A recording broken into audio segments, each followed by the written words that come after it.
Hey guys, how is everybody doing? I am Mike from N3K, and we've got something quite cool today. We're going to be talking about a topic that I get a lot of question asked about. It is how to get inside the game industry, how to turn making games into an actual career path, and make games for a living, have fun doing it, and just not have a boring time at work every day. Um, yeah, so let's get right into it. The first thing I'd like to address is my background and why I think my input might be valuable to you, and also that I'm just not some random dude just giving you awful advice, right? So let's get started with that. So I've been in the game industry for a while. I guess I could say I'm a senior, but I'm not a senior in any specific field, and let me get into that in a second. Um, I'm just gonna tell you my whole background thing from left to right. I've started as a game player, played games. Now, of course, that is not a job. That is not. You can't really put that on your resume, right? But I've started playing. That's the first thing. I've always been playing games. I really enjoy playing game a lot. That I wanted to make some or modify some. So I've started making maps. As stupid as it might seem, like making maps in map editor in other games, and that might not sound like you're a developer when you're doing that, but you're actually creating a level. You're actually designing levels. So to some extent, this can be something you can put on your resume. I remember my first resume, I put my Far Cry map on there, and I got some good feedbacks out of it.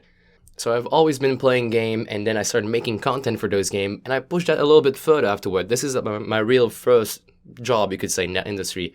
I became a YouTube gamer, which is basically you make content about games. You see those guys everywhere now. Like nowadays, it's like super popular. I guess PewDiePie could have been in that list, but he's not really making game content too much anymore. But you just make gaming stuff on YouTube. That's what I was for a good year of my life, I guess, when I started actually being in the industry and actually earning a little bit of money out of it. And then afterward, I went to game design school for 1 year. This is actually, the course was 1 year long, and it had 3 terms. I've learned about every single field, so from modeling to animation to rigging to programming. I've learned about all of those, but on a very shallow level. Nothing was in depth, and that was fine because that's a 1 year course, and you just cover all those fields. Now, using the YouTube thing that I've made with 15,000 subscribers on there, and also the degree I had from my game design school, I went and I applied to Ubisoft, where I got a game tester job. Now, I know that might not sound like the best thing in the world. Whoa, you're becoming like a game tester, but it's actually really, really fun job if you just want to be in the industry and just like put your feet in the door, and that's something I've did. So I was testing Assassin's Creed Black Flag, which was just amazing game and amazing result, and just was pretty good, right? And then afterward, I've got promoted at that place. I've got promoted from game tester to game dev tester, which is the same thing, but then you're actually reading the code there. And then finally, I got promoted once more to a tool support specialist, which is like a mix of tool programmer and also a source control guy, a data manager. So that was my experience at Ubisoft. I stayed there for about 1 year total, if we just put those 3 jobs together. And at that point, I was getting pretty good at video games because I just kept playing video games all the time. Something I love doing is like playing video games online against people. And I was getting pretty good at League of Legends at that time. So I've had an offer to actually move to a gaming house in California, which I took. And I just left Ubisoft there. I said, okay, so making games is fun, but I could have a chance and actually play them for a living. So I went there, didn't work out too well, and I had to come back here. Well, it was an amazing experience, and I got to actually play a game for 3 months without doing really anything. And at that point, I went back to Canada. I did a little bit of web development and also a little bit of software engineering, which is something I don't personally like. I love programming, but I did not love working on those things. I want to work on games. And it's an actual huge difference if you work for, say, a company that does analyst programming, then you might not like it, but if you do programming for a game, you might actually enjoy it quite a lot, which is what I am. So I love making gameplay stuff. I don't like making softwares. And at that point, I was getting pretty bored with all the programming stuff I was doing with the just web and also software engineering. So what I've did is I've just packaged all of those experiences I've had, and I contacted one of my teacher, and he offered me a job at school, which is what I've did for the past year and a half. I've started teaching the same course I took about 3 years before that. It is also around that same time, actually, when I was starting to teach, that I've also started my YouTube channel. So this channel you're on right now, I've started it at the same time as I was teaching. And teaching is really a blast because then you get to see the student and you start teaching like how they were at the beginning and how they are now. Now they're landing job in game industry and they're just, they're starting their actual career now. So that was pretty cool. But I've left that job earlier this month to come here in the Philippines to actually work on the Freedom MCN game development team. So I'm currently the lead of that team and we are making games. Okay, so I know that's a lot to grasp, and if we just want to resume it, is I've played game, I've did YouTube, I did actual game industry stuff like The Real being in a company, and did YouTube again, back in indie, teached a bit around that. I just it's a whole mash of different experiences, and I'm saying that I'm not a senior in any of those fields because I'm not a senior teacher, I'm not a senior programmer, I'm not a senior YouTube guy. I did a little bit of everything, but as a whole, I've always been playing around with games and creating content for those games. So I believe I have some experience, especially with the teaching part. I believe I have enough experience to give you maybe some tips that will help you get inside of the industry, because all you really need is that breakthrough. For me, I would say that game testing was my breakthrough, because from there, I was in contact with a lot of people, but not only that, I had now that lever I could use on my resume. And what do I mean by lever? Lever is simply just being able to package all your past experience and use that to get a better job. And then once you're here, you just use that again to get a better job, and you just keep going on like that.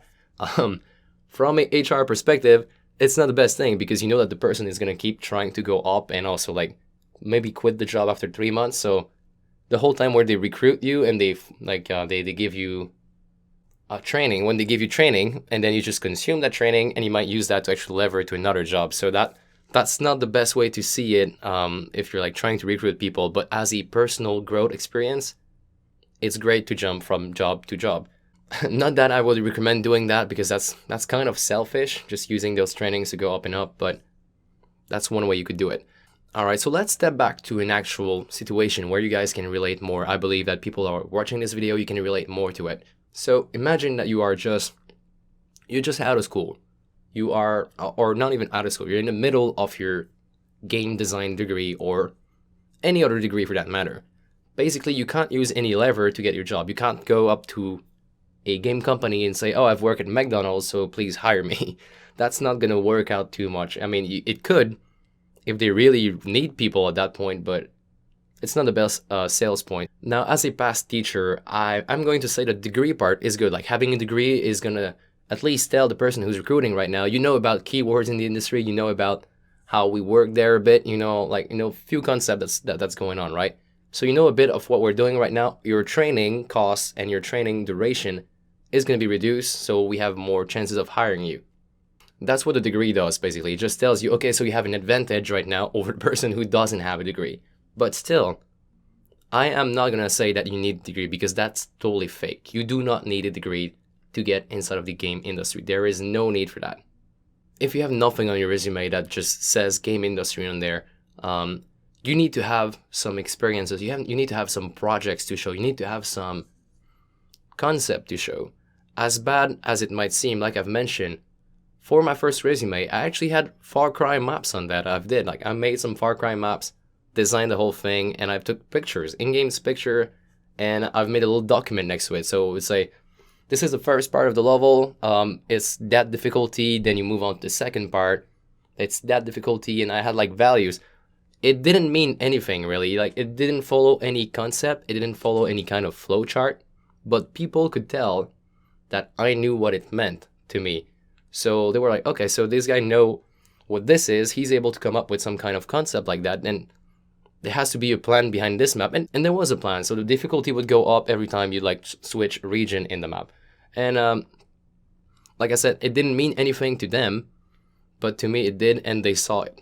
That's what they saw. They saw that I was able to actually just create some documentation around what I've made. Now, should you be making maps of other games and put that on your resume?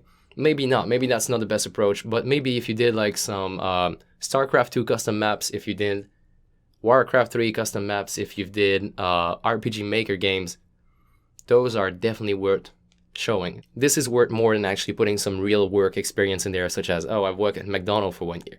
Now, McDonald's is good because then you get to actually follow rules and they know that you can follow rules, but showing that interest and like being able to document stuff you've done on games, then That's definitely better. So it goes without saying that if you do not have a degree in game design, or if you do not have a degree in any game industry fields, then you need to have actually something to show, some kind of project to show. Did you make any indie game? Did you make any mods for, say, Skyrim? Or did you make any... Why are you interested in the game industry, basically? And show us your passion. Show us what you actually like in that. And now we're going to delve a little bit in the specific field inside of the game industry. Like, there's like 3 major ones that you know about: programming, artists, or design. So those are 3 specific things, and you need to actually choose one. As awful it might seem, you need to actually choose one. Now, you might be tempted to say, I'm able to do them all because I'm a jack of all trades. And it's really not a good thing to say. I'm going to be super honest with you. You really gain nothing out saying you're a jack of all trades, because those 3 specific fields, they keep evolving all the time. They just keep changing all the time.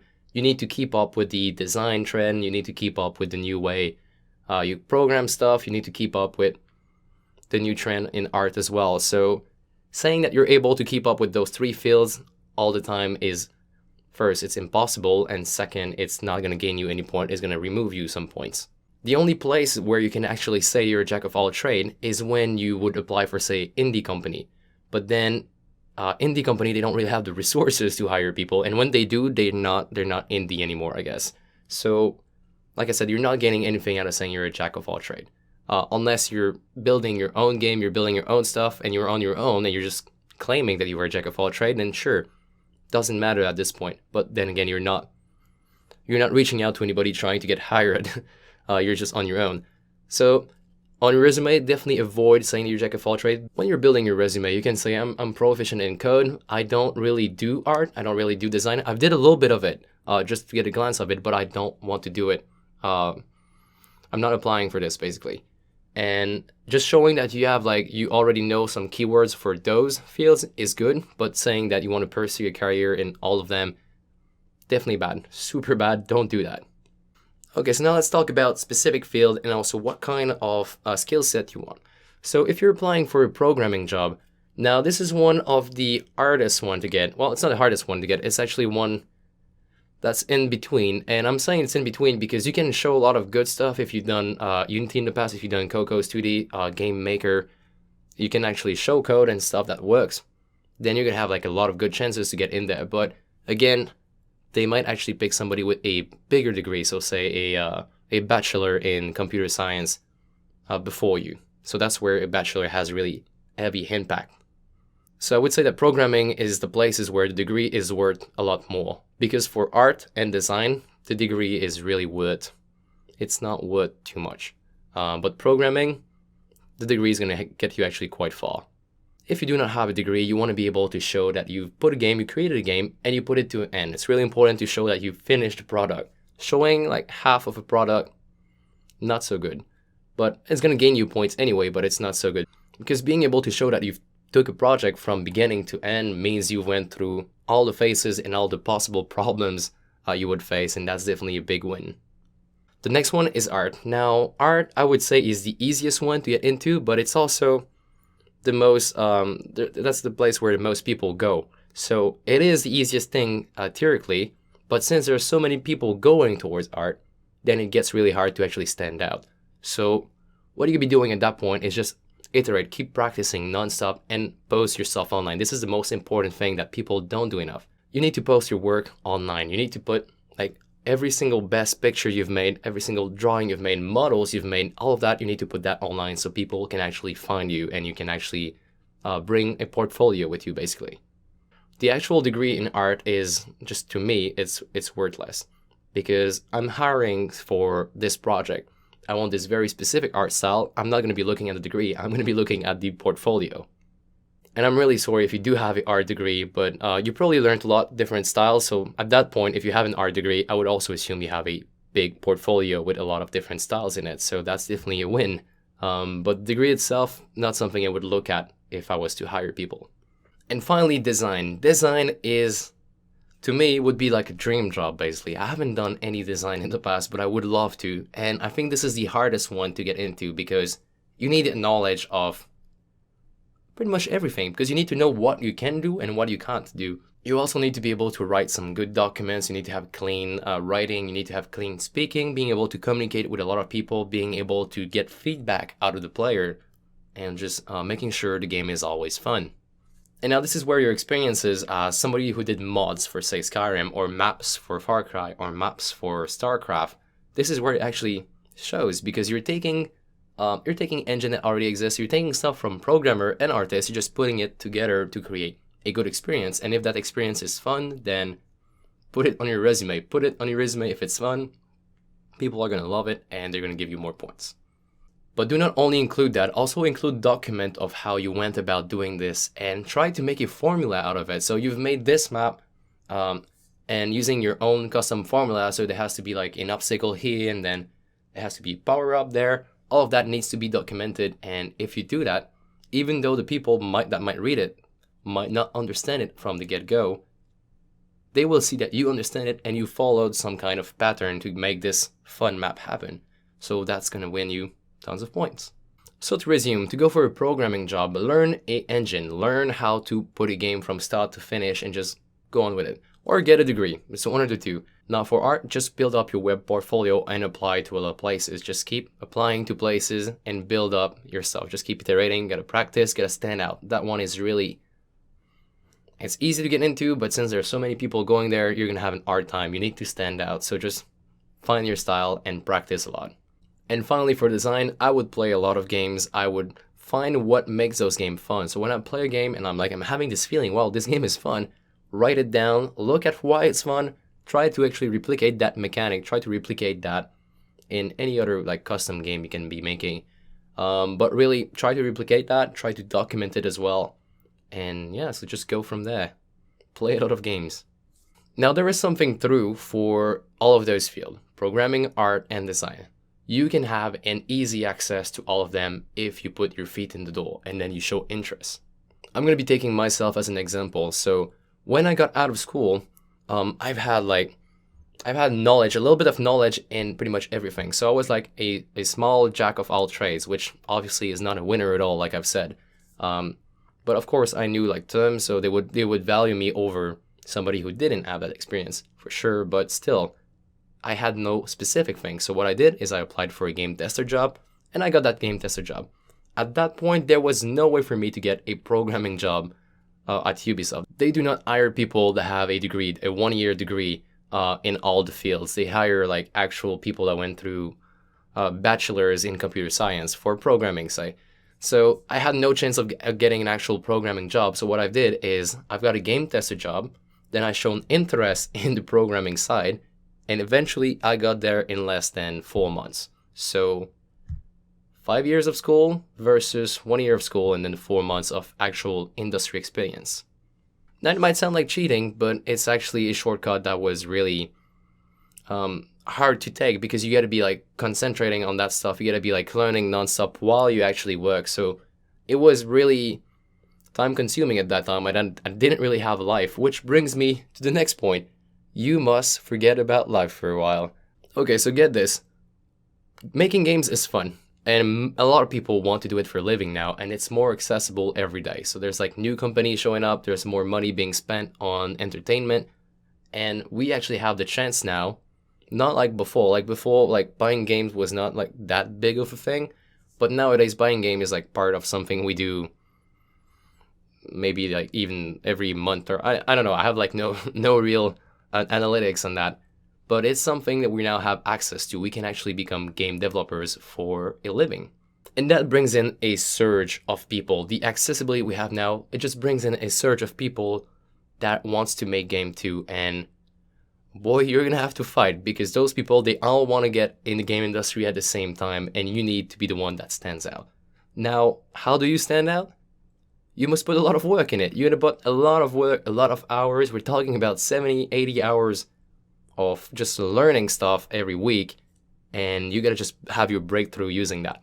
So it's not always gonna be like 80 hours when you get a fixed job, then you can actually do the 40 hours things, but even there, you gotta keep learning nonstop and follow the trends. So yeah, making game is fun, but it's gonna require you a lot of time, and you need to spend a lot of time to actually just keep standing out nonstop, because new people are going to come in every day, and those people If you're not willing to put as much time as them, they're eventually going to replace you or just take your space. And I hope this message doesn't actually discourage you from being a game dev, but like the initial push you'll have to do is hard. It's going to take you a lot of hours and you'll need to stand out. To stand out, you need to put a lot more time than the others. Now, the good news is that there is no better time than today to start. Why? Because you have all the resources lined up there. You have YouTube, you have my channel, you have like every other channel that teach you art. You have like a lot of other stuff that teach you design. All the resources are online and they're free. You could be like going to Udemy, you can be going to any other website that sell classes, or you can just go to YouTube and get some free education. And it's worth something. Game design is a field that isn't really, there's no like right way or wrong way to do it. So just showing that you have your own way and you can actually stick up to it. Like I said with the map, the Far Cry map, you had your document and you had like little drawings, you had values in there. While the person reading that might be like, I have no clue what those numbers mean. You do, and that's what's important because they know that you do and you're able to follow some kind of formula. So it's the same thing when you're actually making your game. You find your way to make games and you just prove that it works. You just bring your project through and finish it. There is so many ways to make games. So if somebody sees that you've made a game, taking that alley that he doesn't know about, but you've managed to actually put it through and actually finish your project, then he's going to be like, yeah, well, you managed to actually do something. So while I might not know exactly what you did, it's working and we love that. We're going to hire that. All right, so that's a lot of information. And I think I'm going to end this with a final situation. Just say that you're ready. So you have your portfolio, you have your example, you have everything is ready. What do you actually do at this point? Where do you actually knock on doors? So first, I would look for QA job, quality assurance, or QC job, quality control. I would look for those things. And you apply to all the places. Even though you have like this place that you know you're not going to go work at, it's too far away, you're still going to apply. So they give you an interview, which is going to help you with your other interview. And then from there, you can just bargain a little bit, but at least you get that experience. You need a portfolio. That's the second thing. So you're going to need a portfolio, value quality over quantity, especially if you are an artist. So say you're making a really nice drawing of a Pokemon or whatever, which I don't recommend doing, but just say you're doing like a drawing of Pikachu. You put there, it's pretty good looking, but then the next day you make a better drawing, replace the old one and put it there. Just keep iterating over your art until it's like super nice, super shiny, and it just catch the eye. Because people, you are going to lose interest quite fast. When you go through a portfolio, if the portfolio is 5 pages long, not going to be looking through 5 pages because I'm a busy person and I got coffee to drink. Okay, so third point is to be persistent. And I know I mentioned that the game industry is actually being flooded right now with a lot of people just applying, but it's still a very small industry. It's not a fast food industry. It's still very small. So people are going to recognize your name from one place to another. We are all connected. The people are actually working to some degree. We're all connected and we're still very small, and you have contact in that studio. You make friends in that studio, and those people usually they split to other studios, and now you can talk to them and they have insight from other places. So really everybody is connected in there. So if you just keep putting your name out there, the more you see it, the more people are going to relate to the name and actually give you a chance. So just be persistent. But like every time you apply, change your thing a little bit, improve your thing a little bit. 4, do not apply as a jack of all trades. Don't say that you can do everything. Just say, I want to be applying for this programming job, and show your programming stuff. Show that you know about the other one. You have you understand what the terms mean. You understand what the words are being used in the industry, but you don't want to work for those. You just have a understanding of it. And of course, do not say that you're able to do everything. That's not going to work. 5th, make games. Just make games right now. What are you waiting for? Just go make games. We have a whole series on that. Just go ahead and make games and mods and maps and all that kind of stuff. Just show that you have an interest in making games, because that's what you're applying for, isn't it? Number 6, do not be an asshole. Like I've mentioned, people talk to each other. So if you're really rude to an HR, that HR has other HR connection, and she must be like, yeah, I mean, don't hire this guy because he's an asshole. That's how it is. We're still very small industry, so just don't be an asshole. That's a general rule of thumb, I guess. Number 7, work on your communication skill. And that is something I had to work on myself a lot, because when I was out of school, very shy guy, would not stand in front of camera like this. That would not be an option for me back in the days, and had actually problem communicating with people. So you have to get a little bit social to some extent.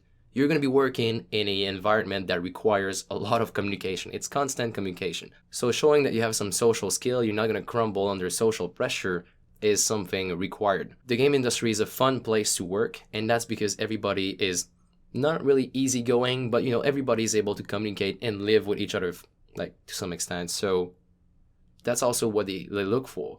I've seen many places that took somebody that was like really cool, really smooth, easy to talk to, over somebody who had like a 5-year degree and that was just had a little bit hard time communicating and would always be like in his corner doing his thing. So that's not so fun to have around you in a work environment where you need to communicate a lot.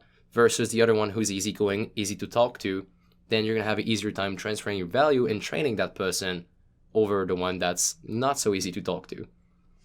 And number 8 is it's kind of optional because it depends really where you live. I've had the chance of growing up around the Quebec area, so over there we have game jams, we have game convention, we have events like with game dev, just going to bars and places every month, stuff like that. So I would just go there and show up and just start talking to people a bit, just getting those social skills out there. But you get known, you just get your face out there. Like, I'm gonna say it again, it's a small industry, people know each other, so when you go to places like this, you're gonna get recognized more and more and more. But I also understand that if you live, say, in the middle of Iceland, you're not gonna get the chances like this, so just join online communities, be active online, and just get known through that medium instead. But if you have the actual chance, if you're living around Quebec, if you're living around North Carolina, California, or any other major game center, then you might want to actually go there in person. That's going to give you a lot of chances. But then again, you can also do that through the online avenue. Alright, so that's pretty much all I wanted to share with you guys. This is not a programming video, but if you enjoyed it, let me know in the comment. I like to do more of those since they're easy to do for me. I can just like sit here and talk. What a great time, especially in this room, because it's a green room and it has like this soundproof thing, so it's pretty cool. Sorry about getting close to the mic, but still, if you enjoy those, let me know. Let me know. I'd like to do more. I'd like to actually talk about more topic. I think I have some insight that I can give you if you just ask me. I'm an open book. I'll just make a video about it. Plus, they're easier to make, and right here, since I'm the Philippine right now, having a hard time actually making tutorial videos since I don't have my setup, and this keyboard is really loud. Anyway, guys, thank you so much for watching. Just keep on sending resume, keep on being persistent, make games, just make games. And you're actually going to have your breakthrough. Once you have your breakthrough, use that as a lever, go up, and then find your dream job. That sounds like such an easy plan, but it requires a lot of work. And I'm sure you guys can do it. If you've been able to watch through this, you have an interest, so I assume that you guys can actually keep putting some work in there and actually making it. So, thank you so much for watching, and I will see you guys soon. Cheers.